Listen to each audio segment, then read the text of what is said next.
नमस्कार मित्रों, आप सभी का कुछ बातें बातें में स्वागत है दोस्तों। दोस्तों आपने एक उदित नारायण का एक गाना सुना होगा, क्या करे क्या ना करे ये कैसी मुश्किल हाय। और कांग्रेस और इंडिया अलायंस वालों का हालत इसी गाने की तरह हो गया है, ठीक है ना? उनको ये समझ नहीं आ रहा कि क्या करे और क्या ना करे, ठीक है ना? चलिए एक-एक करके कुछ इश्यूज़ देखते हैं, ठीक है?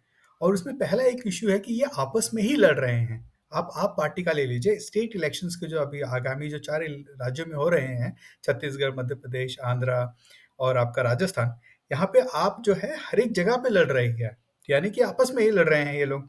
उसी के साथ-साथ वेस्ट बंगाल में भी जो इश्यू है कि ममता बनर्जी सीपीएम को एक एक आँख से क्या बोलते हैं, फूटी आँख से उसको उनको भाती नहीं है। ठीक है ना? तो वहाँ पे भी इश्यूज़ हैं। इसके साथ-साथ उसका नेक्स्ट अगर आप इश्यू देखेंगे, तो अभी जो ये सनातन के ऊपर जिस तरह से प्रहार किए जा रहे हैं इंडिया अलायंस वालों की तरफ से, खासकर तमिलनाडु में डीएमके के द्वारा।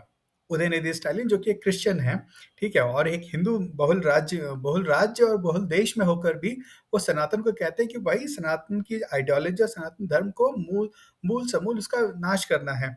लेकिन परेशानी कहाँ है? डीएम को तो कोई उतनी परेशानी होगी नहीं, ठीक है ना? क्योंकि आपकी उनको तमिलनाडु की राजनीति कहीं न कहीं इसी ढर्रे पे चलती है, ठीक है? लेकिन कांग्रेस को और जो बाकी जो इंडिया अलायंस जैसे टीएमसी हो गया है, उन लोगों को काफ़ी परेशानी होने वाली है क्योंकि ये जो क्वेश्चन है, ये ये जो मुद्दा है ये उठेगा। और अगर आप जानते हैं कि मोदी जो हैं ये ऐसे मुद्दे छोड़ते नहीं हैं और जब ये मोदी जी उठाएँगे ये मुद्दा, तो कांग्रेस को जवाब देना बड़ा मुश्किल हो जाएगा, है ना? उसके बाद आप आगे आ जाइए, फ्रीडम ऑफ एक्सप्रेशन की बात कर लेते हैं।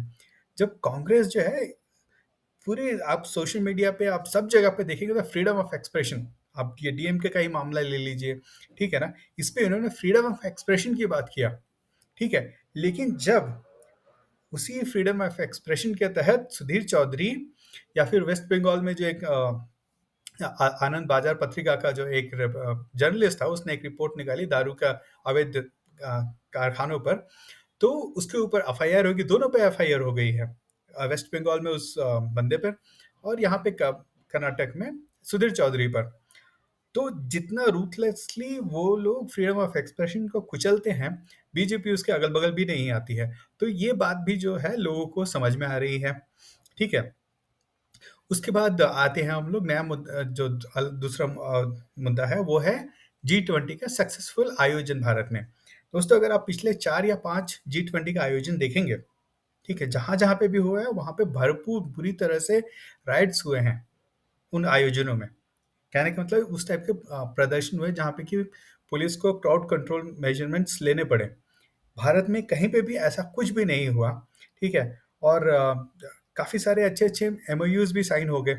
जैसे कि आपका एक ट्रेड रूट का हो गया बेल्ट एंड रोड इनिशिएटिव को काउंटर करने के लिए, एक नया ट्रेड रूट बनेगा, उसका हो गया। जी, उसके बाद रशिया-यूक्रेन का जो मामला था उसके ऊपर भी एक आपका न्यू दिल्ली डिक्लेरेशन आ गया, उससे आपका रशिया भी खुश और जो यूरोपियन यूनियन वाले हैं वो भी काफ़ी हद तक मोर और लेस मान गए, ठीक है?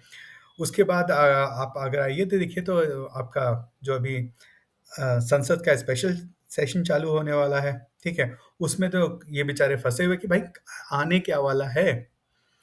उन्हें लग रहा है कि भाई कुछ ऐसा ना आ जाए, जिसके कारण कि बीजेपी और मोदी की जो पॉपुलैरिटी है वो और 2 कदम आगे चली जाए, है ना?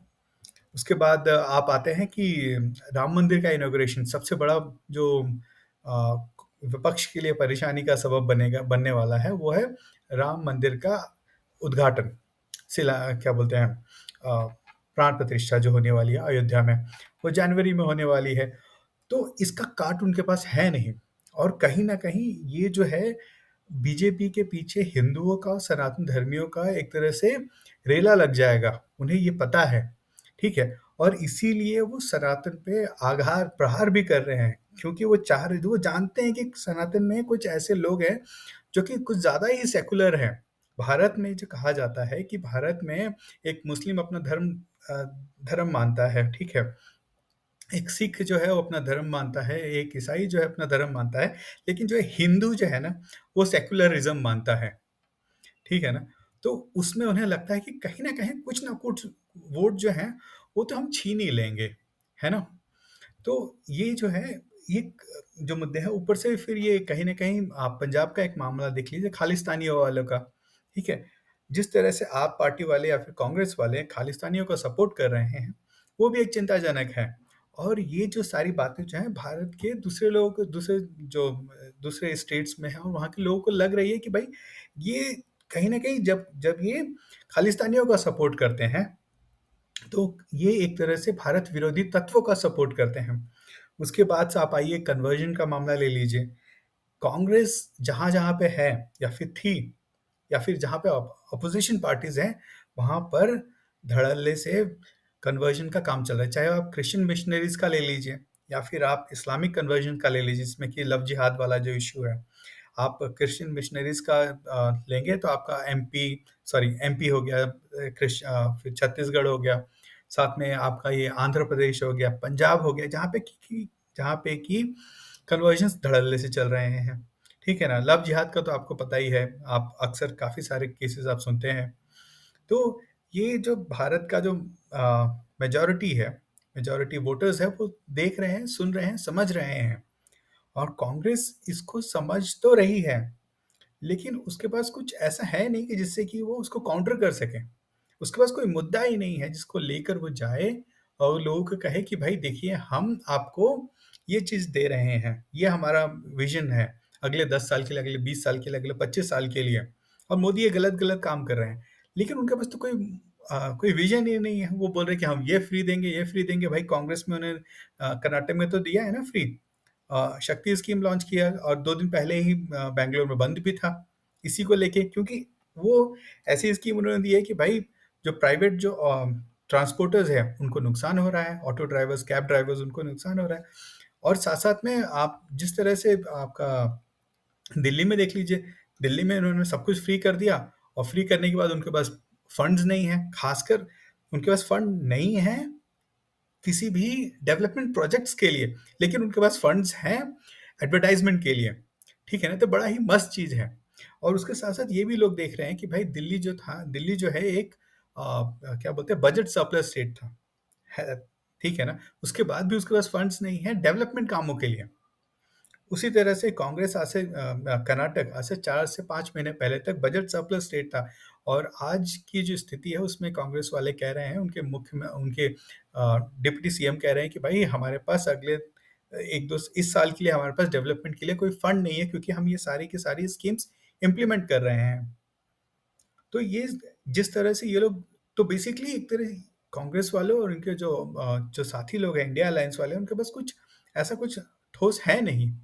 जिससे लोगों के पास जाए, उनको कहें कि भाई आप हमें वोट दीजिए और हम ये काम करेंगे। ठीक है ना दोस्तों? तो ये तो मेरी बात थी कांग्रेस की और इंडिया अलायंस वाले की क्या बोलते हैं असमंजस वाली बात जो है, उसकी बात है। तो एनीवे दोस्तों, अगर वीडियो अच्छा लगे, तो कृपया वीडियो को लाइक एंड सब्सक्राइब ज़रूर करें और देखते रहिए, फिर मिलते हैं। धन्यवाद दोस्तों।